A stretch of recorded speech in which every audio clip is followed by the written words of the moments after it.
ओम शांति। 11 जून 2023 अव्यक्त बाप दादा के महावाक्य। ओरिजिनल डेट 9 जनवरी 1995। निश्चय बुद्धि की निशानियां। निश्चित विजयी और सदा निश्चिंत स्थिति का अनुभव। आज सर्व बच्चों के रक्षक और शिक्षक बाप दादा अपने सभी ब्राह्मण बच्चों के फाउंडेशन को देख रहे थे। ये तो सभी जानते हो कि वर्तमान श्रेष्ठ जीवन का फाउंडेशन निश्चय है। जितना निश्चय रूपी फाउंडेशन पक्का है, उतना ही आदि से अब तक सहज योगी, निर्मल स्वभाव, शुभ भावना की वृत्ति और आत्मिक दृष्टि सदा नेचुरल रूप में अनुभव होती है। हर समय चलन और चेहरे से उनकी झलक अनुभव होती है, क्योंकि ब्राह्मण जीवन में सिर्फ जानना नहीं है कि मैं ये हूँ और बाप ये है, लेकिन जानने का अर्थ है जो जानते हैं वो मानना और चलना। बाप दादा देख रहे थे कि जो भी बच्चे अपने को ब्राह्मण कहलाते हैं, वो सभी ये फलक से कहते हैं कि हम निश्चय बुद्धि हैं। तो बाप दादा सभी निश्चय बुद्धि बच्चों से पूछते हैं, जब आप सभी कहते हो कि हम निश्चय बुद्धि विजयी हैं, तो कभी विजय कभी हार क्यों होती है? जब कभी कभी थोड़ी हलचल होती है, तो क्या उस समय निश्चय खत्म हो जाता है? जब निश्चय बुद्धि सदा हो तो विजयी सदा हो, कि बीच बीच में घुटका और झुटका होता है। निश्चय का फाउंडेशन चारों ओर से मजबूत है, या चारों ओर के बजाय कभी एक ओर कभी दो ओर ढीले हो जाते हैं। कोई भी चीज को मजबूत किया जाता है तो चारों ओर से टाइट किया जाता है ना। अगर एक साइड भी थोड़ा सा हलचल वाला हो तो हिलेगा ना। तो चारों प्रकार का निश्चय अर्थात बाप में, आप में, ड्रामा में और ब्राह्मण परिवार में निश्चय, ये चार ही तरफ के निश्चय को जानना नहीं, लेकिन मानकर चलना। अगर जानते हैं लेकिन चलते नहीं हैं, तो विजय डगमग होती है। जिस समय विजय हलचल में आती है तो चेक करना कि चारों तरफ से कौन सा तरफ हलचल में है। बाप दादा देखते हैं कि कई बच्चों को बाप में पूरा निश्चय है, इसमें पास हैं, लेकिन अपने आप में जो निश्चय चाहिए उसमें अंतर पड़ जाता है।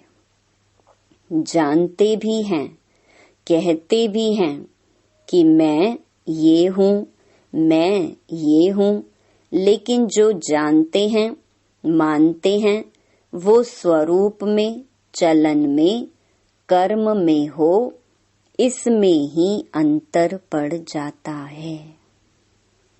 एक तरफ सोचते हैं कि मैं मास्टर सर्वशक्तिमान हूँ, विश्व कल्याणकारी हूँ, दूसरे तरफ छोटी सी परिस्थिति पर विजय नहीं प्राप्त कर सकते। हैं तो मास्टर सर्वशक्तिमान, लेकिन ये परिस्थिति बहुत बड़ी है, ये बात ही ऐसी है। तो क्या ये निश्चय है कि सिर्फ जानना है, लेकिन मानकर चलना नहीं। कहते व सोचते हैं कि मैं विश्व कल्याणकारी हूँ, लेकिन विश्व को तो छोड़ो, स्व कल्याण में भी कमजोर होते हैं। अगर उस समय उन्हें कहो कि क्या स्वयं को परिवर्तन कर स्व कल्याणकारी नहीं बन सकते, तो जवाब देते हैं कि हैं तो विश्व कल्याणकारी, लेकिन स्व कल्याण बहुत मुश्किल है।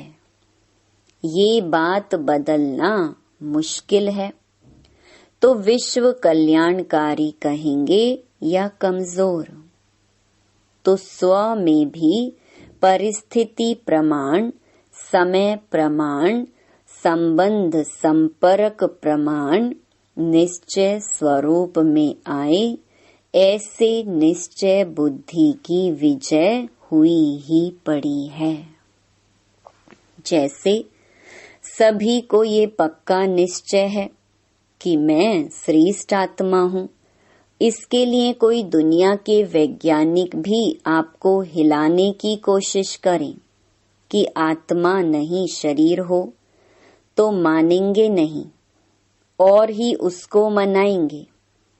तो जैसे ये पक्का है कि मैं शरीर नहीं हूँ, मैं आत्मा हूँ, और कौन सी आत्मा हूँ ये भी पक्का है, ऐसे निश्चय बुद्धि की विजय भी इतनी निश्चित है।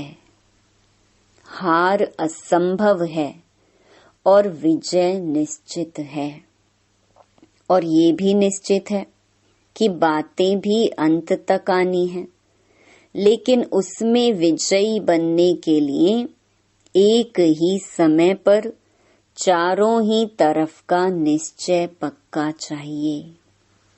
3 में निश्चय है और 1 में नहीं है, तो विजय निश्चित नहीं है, लेकिन मेहनत से विजय होगी।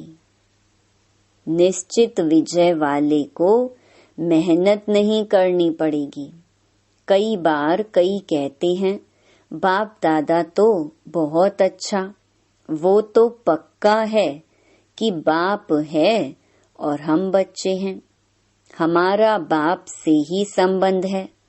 लेकिन दैवी परिवार में खिटखिट होती है, उसमें निश्चय डगमग हो जाता है, इसलिए परिवार को छोड़ देते हैं, हल्का कर देते हैं।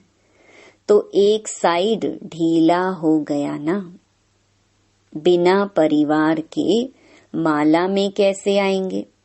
माला कब बनती है? जब दाना दाने से मिलता है और एक ही धागे में पिरोए हुए होते हैं। अगर अलग अलग धागे में अलग अलग दाना हो तो उसको माला नहीं कहेंगे, तो परिवार है माला। अगर परिवार को छोड़कर 3 निश्चय पक्के हैं तो भी विजय निश्चित नहीं है। चलो परिवार की खिटखिट से किनारा कर लो, बाप का सहारा हो, परिवार का किनारा हो तो चलेगा। काम तो बाप से है या भाइयों से है? बाप से काम है, वर्षा बाप से मिलना है, भाई बहनों से क्या मिलेगा? लेकिन ब्राह्मण जीवन में यही न्यारापन है कि धर्म और राज्य दोनों की स्थापना होती है, सिर्फ धर्म की नहीं। और धर्म पिताएं सिर्फ धर्म की स्थापना करते हैं। बाप की विशेषता है धर्म और राज्य की स्थापना करना। तो राज्य में एक राजा क्या करेगा? बहुत अच्छा तख्त भी हो, ताज भी हो, क्या करेगा? राजधानी भी चाहिए ना। तो राजधानी अर्थात ब्राह्मण परिवार सो राज परिवार। इसलिए ब्राह्मण परिवार में हर परिस्थिति में निश्चय बुद्धि, तब राज्य भाग्य में भी सदा राज्य अधिकारी होंगे। तो ऐसे नहीं समझना, कोई बात नहीं, परिवार से नहीं बनती है, बाप से तो बनती है। ड्रामा अगर भूल जाता है तो बाप तो याद रहता ही है। लेकिन कोई भी कमजोरी एक ही समय पर होती है। स्व स्थिति अर्थात स्व निश्चय भी अगर कमजोर होता है तो विजय निश्चित के बजाय हलचल में आ जाती है। तो बाप दादा निश्चय के फाउंडेशन को चेक कर रहे थे।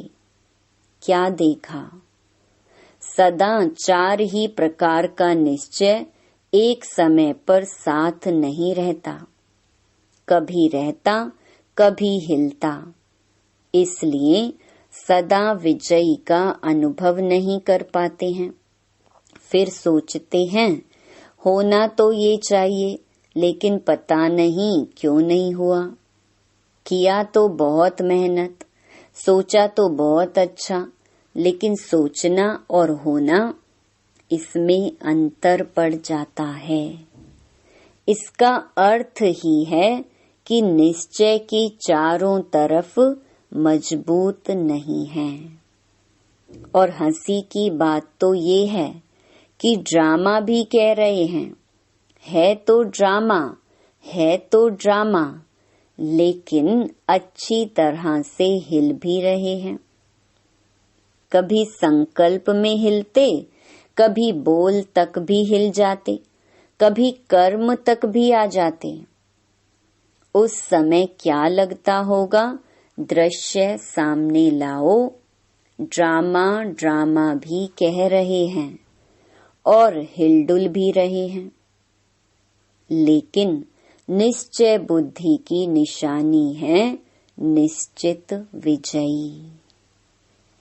अगर विधि ठीक है तो सिद्धि प्राप्त ना हो, ये हो नहीं सकता।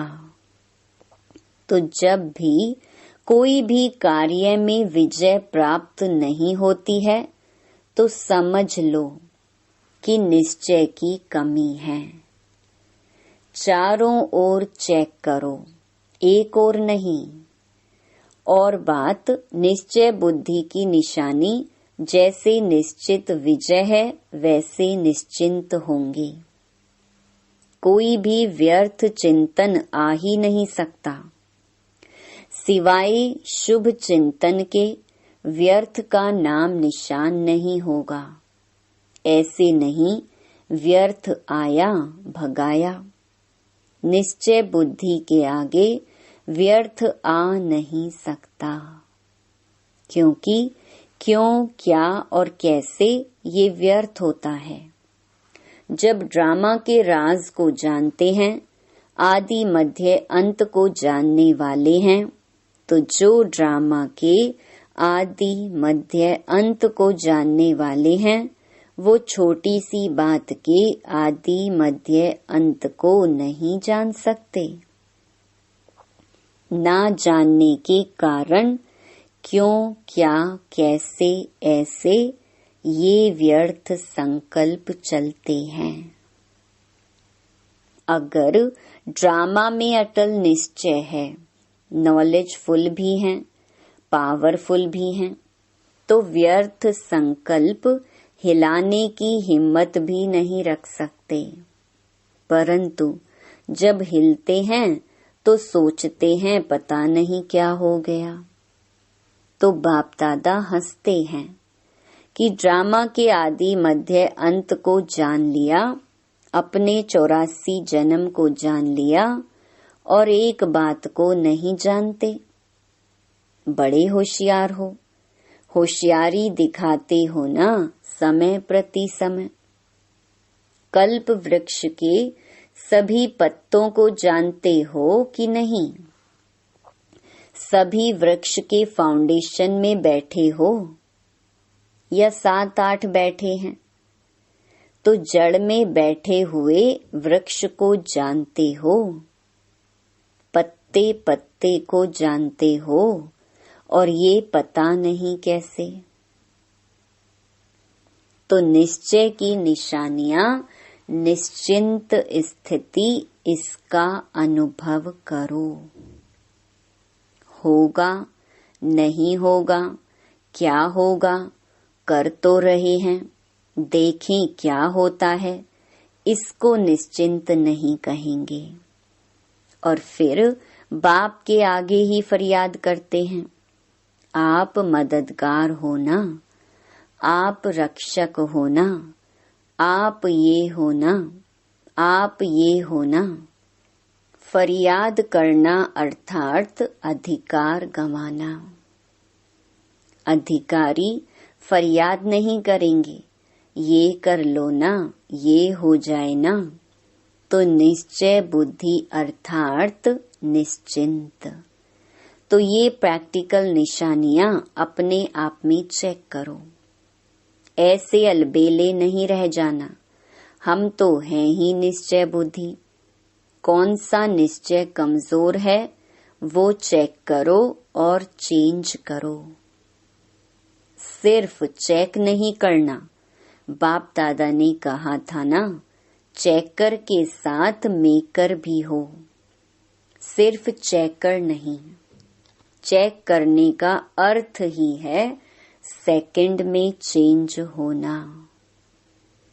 लेकिन चेक करो और चेंज नहीं करो तो बहुत काल से स्वयं में दिल शिकस्त के संस्कार पक्के होते जाएंगे, और जो बहुत काल के संस्कार हैं वही अंत में अवश्य सामना करते रहेंगे।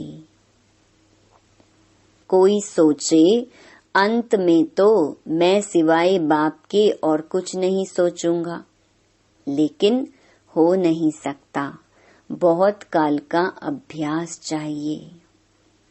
नहीं तो 1 सेकंड सोचेंगे शिव बाबा शिव बाबा शिव बाबा, और दूसरे सेकंड माया कहेगी नहीं, तुम्हारे में शक्ति नहीं है, तुम हो ही कमजोर। तो युद्ध चलती रहेगी। यदि निश्चिंत नहीं होंगे तो ब्राह्मण जीवन के अंत काल का जो लक्ष्य वर्णन करते हो वो सहज कैसे होगा।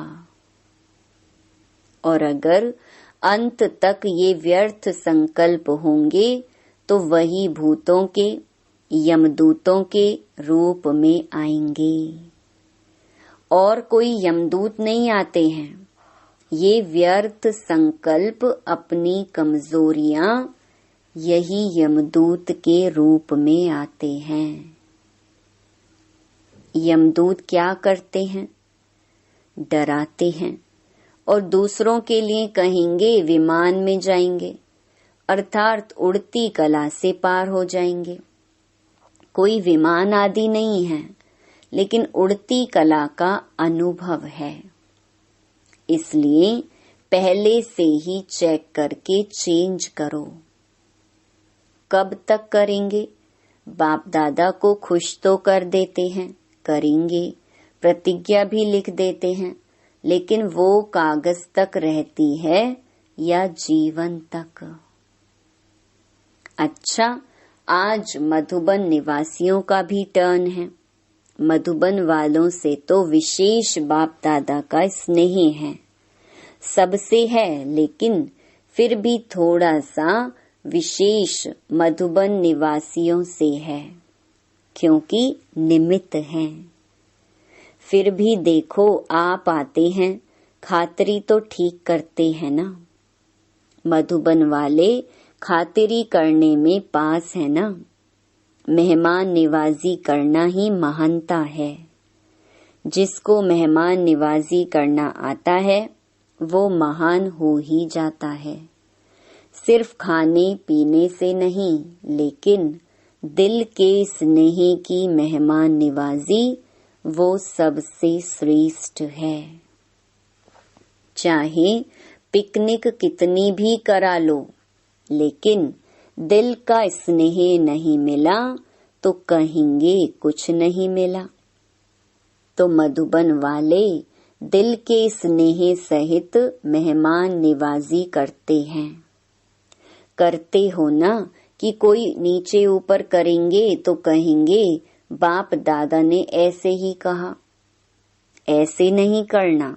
स्नेह के सागर के बच्चे हो ना, कब तक स्नेह देंगे? नहीं, गागर के बच्चे नहीं, सागर के बच्चे बेहद। सबके पास स्नेह का स्टॉक है ना। माताओं के पास भी है, कुमारियों के पास भी है, पांडवों के पास भी है। सागर है या थोड़ा है, तो कभी क्रोध तो नहीं करते होंगे ना। जब स्नेह के सागर हैं तो क्रोध कहाँ से आया? किसके संस्कारों को जानकर सेटिस्फाई करते हो ना। चाहे वो रॉन्ग है, लेकिन आप तो नॉलेजफुल हो ना। आप तो जानते हो ना कि ये क्या है, लेकिन उस समय क्या कहते हैं? इसने ऐसे किया ना, इसलिए हमने भी किया। रॉन्ग से रॉन्ग हो गया तो क्या कमाल की। उसने रॉन्ग किया और आपने उसका रिस्पॉन्ड भी रॉन्ग ही दिया।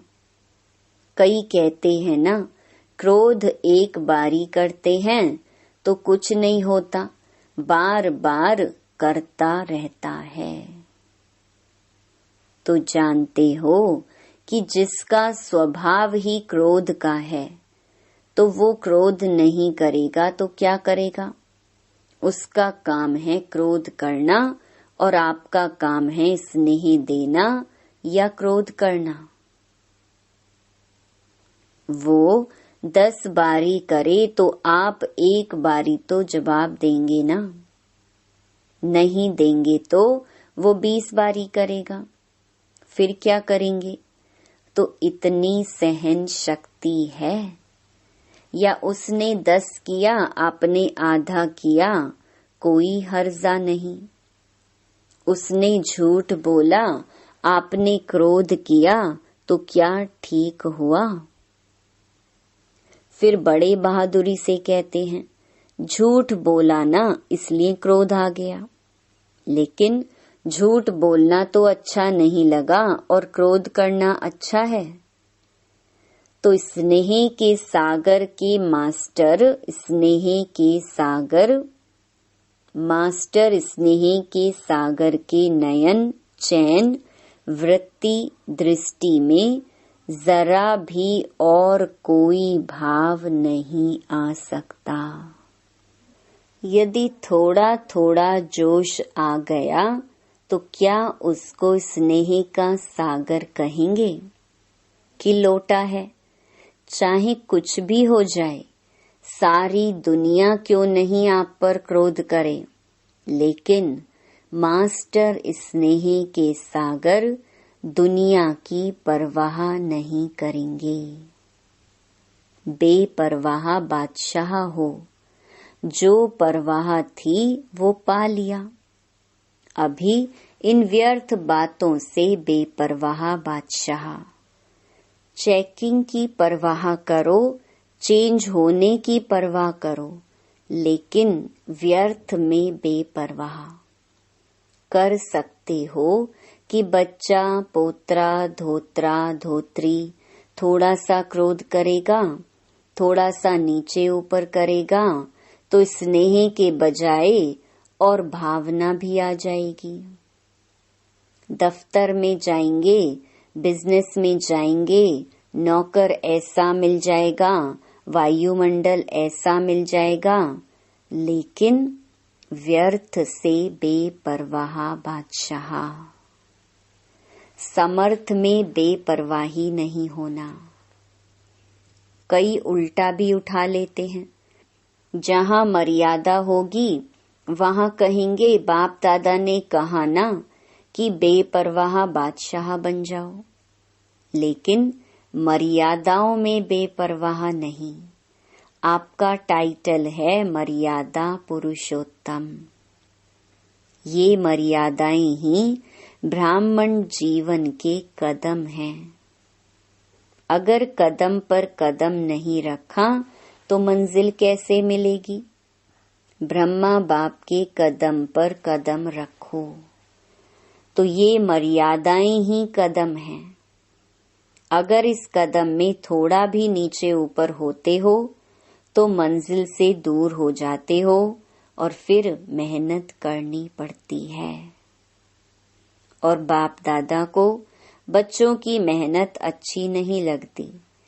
कहते हैं सहज योगी और करते हैं मेहनत। तो अच्छा लगता है क्या? अच्छा, बाप दादा ने ड्रिल कराई। चारों ओर के सर्व निश्चय बुद्धि श्रेष्ठ आत्माएं, सदा निश्चित विजयी आत्माएं, सदा निश्चिंत आत्माएं, सदा श्रेष्ठ विधि द्वारा वृद्धि करने के निमित्त बनने वाली विशेष आत्माएं, सदा एक बाप, एक बल, एक भरोसे में अचल अडोल रहने वाले समीप आत्माओं को बाप दादा का याद प्यार और नमस्ते। वरदान। दिल के स्नेह और संबंध के आधार पर समीपता का अनुभव करने वाले निरंतर योगी भव। ब्राह्मण आत्माओं में कोई दिल के स्नेह संबंध से याद करते हैं और कोई दिमाग अर्थात नॉलेज के आधार पर संबंध को अनुभव करने का बार बार प्रयत्न करते हैं। जहाँ दिल का स्नेह और संबंध अति प्यारा अर्थात समीप है, वहाँ याद भूलना मुश्किल है। जैसे शरीर के अंदर नस नस में ब्लड समाया हुआ है, ऐसे आत्मा में निष्पल अर्थात हर पल याद समाई हुई है। इसको कहते हैं दिल के स्नेह संपन्न निरंतर याद। स्लोगन। निस्वार्थ और निर्विकल्प स्थिति से सेवा करो, तब सफलता मिलेगी। ओम शांति।